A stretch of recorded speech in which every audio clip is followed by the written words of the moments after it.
This is the Uber load board. Just showing y'all what the board look like in case you're thinking about getting on the Uber load board. It's just like any other load board. The loads are hit and miss. And you gotta constantly watching the load, watching the board to see what loads pop up. If it's a good load, quick time it be gone. Right now I'm on an Uber load.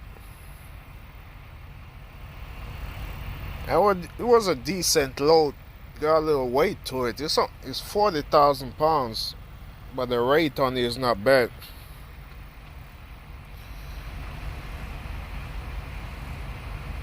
The way you search for loads on here, you just hit the search icon right there.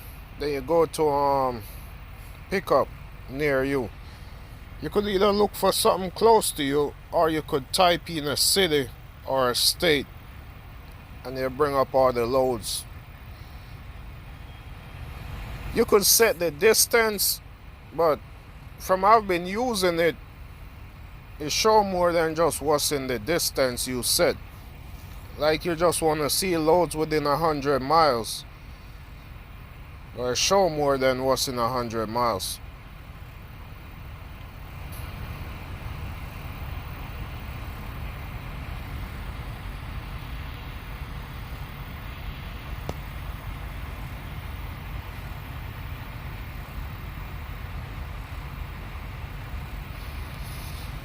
Right now showing 234 matching loads picking up in Atlanta.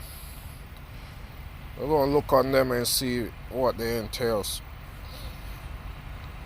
That Augusta to Davenport. Got a couple of Greenville going to California. And the longer runs give you a less rate per mile. That's why I try to stay away from the long runs.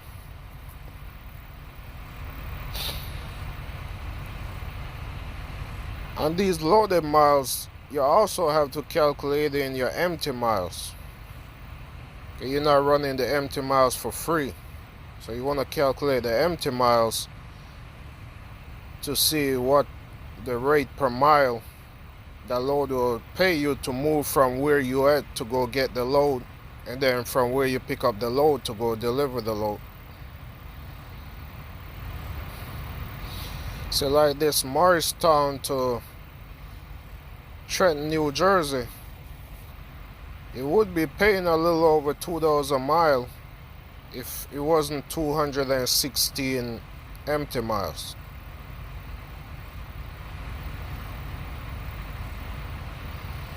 And some of these loads just don't work none. Like you have 1,039 miles for $1,400. And there's people out here moving them loads. Let's see what's the weight on this one. So the weight is 42,000 pounds. So that's a heavy load. And that don't add up. This load should be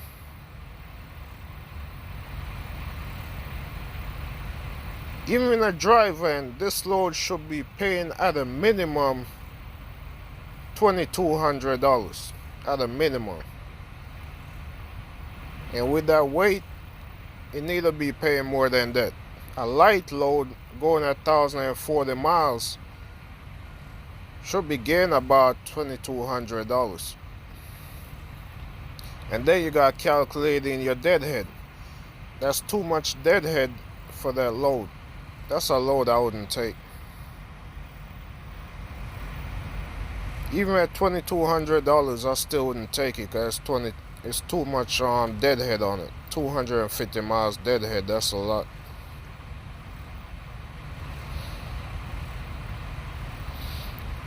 I try to keep my deadhead at 10% of the loaded miles on long runs like those.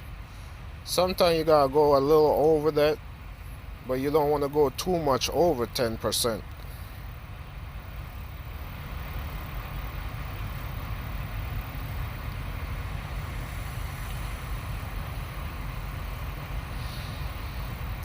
So there's loads for Friday. And you just go down in line just like that by the dates.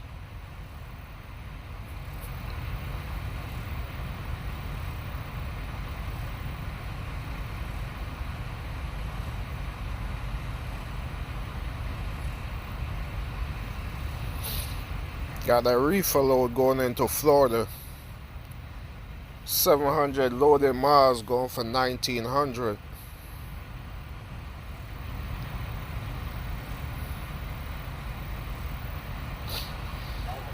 And you notice a lot of loads going into Florida. They're over $2 a mile, close to $3 a mile and stuff. But coming out, you're not going to get that much coming back out.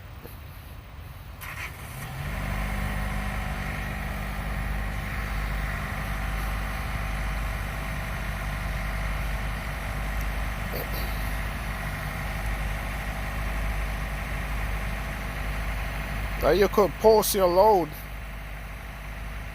If you go to My Loads, you could post your truck whichever day you want to post it and whichever city you want to post it in. You could either go to current location or you could enter the city you want to enter, and it'll bring up all the loads that's available in that area on that day. And so the loads pop up during the day, they will just pop up on your phone since you have your truck posted.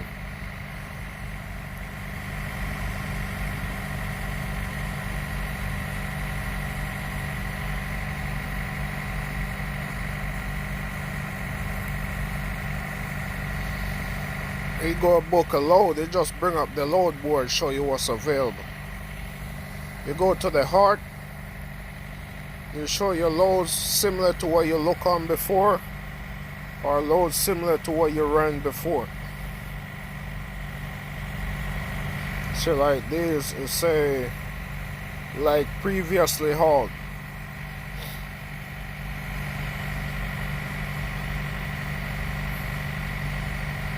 For this, these are reloads.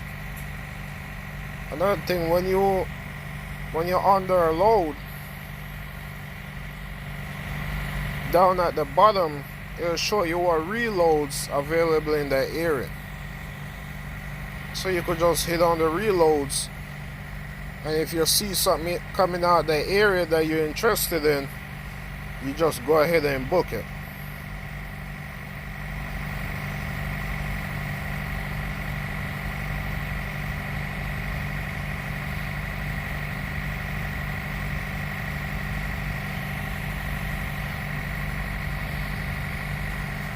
And when you book the load, all you do is just hit book right here, and you confirm it. They'll give you like 30 minutes to accept it or deny it if you really want it. So if you hit book and you don't really want the load, you just hit deny. Within that 30 minutes they give you to accept it or deny it. And with Uber Freight, you do everything on the app.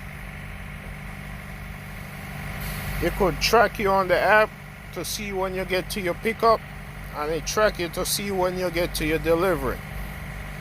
And after you deliver, you upload your bills on the app. If you have detention time or layover, you put all that in on the app. You never have to call anybody for anything. You could message them on the app. You could do everything on the app, from the pickup to the delivery.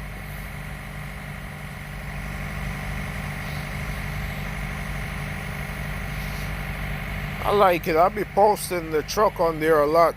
That way a good load show up, it just pop up on my phone, and I don't have to keep going to the load board to see what's up there.